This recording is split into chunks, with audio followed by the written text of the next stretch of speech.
پھر اسی گفتگو میں مرزا جیلمی نے اپنے فالوورز کے اوپر اپنا علمی روب جھاڑنے کے لیے یہ بات بھی کی کہ یہ جو مولوی ہیں میرے سامنے ہیں تو میرے سوالوں کے جواب نہیں دے سکتے.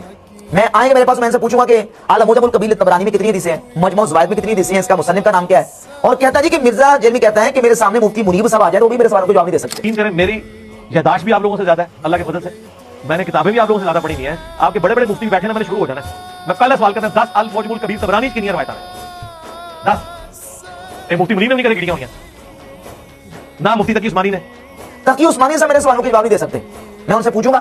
اور پھر یہ کہتا ہے جی کہ ایک اہل حدیث عالم میرے پاس آئے تھے تو میں نے ان سے پوچھا کہ مصنف ابن ابی شیبہ کے مصنف کا نام کیا ہے. ذرا جملہ سن لیں, مصنف ابن ابی شیبہ کے مصنف کا نام کیا ہے. تو وہ کہنے لگے کہ نہیں مجھے نہیں آتا. میں نے کہا مجھے بتاؤ المصنف ابن ابی شیبہ, اس کا جو مصنف ہے اس کا اپنا نام کیا ہے. کہتے ہیں مجھے نہیں پتا.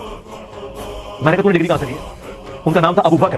تو میں نے پھر ان کو بتایا کہ مصنف ابن ابی شیبہ کے مصنف کا نام ابو بکر ہے. اب یہاں مرزا جیلمی کی اب جہالت کا اندازہ کریں کہ مصنف کو مصنف بولا ہے اور جو نام اس کے مصنف کا بتایا وہ نام بھی غلط بتایا. پہلے تو یہ سمجھیں کہ مصنف اور مصنف میں فرق کیا ہے. مصنف اور مصنف یہ دو الگ الگ صیغے ہیں, ایک اس میں فاعل کا اور ایک اس میں مفعول کا.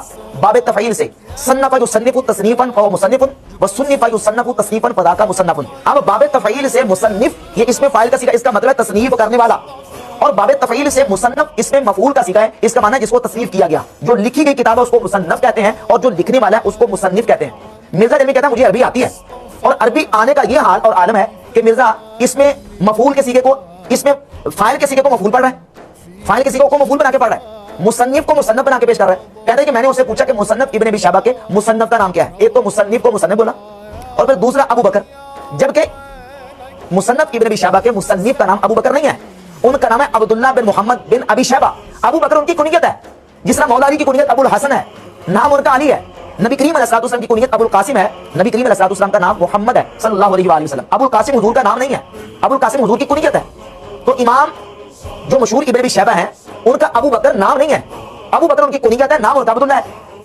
جو جہالت کسی دوسرے کی ثابت کر رہے ہیں وہ مرزا جیلمی کی اپنی جہالت ثابت ہو رہی ہے, اور دوست جمانے کے لیے اور علمی روپ جانے کے لیے اپنے فالوورز کے سامنے وہ پتہ نہیں کیا سے کیا اس طرح کی چیزیں اوٹ پٹانگ مارتا رہتا ہے.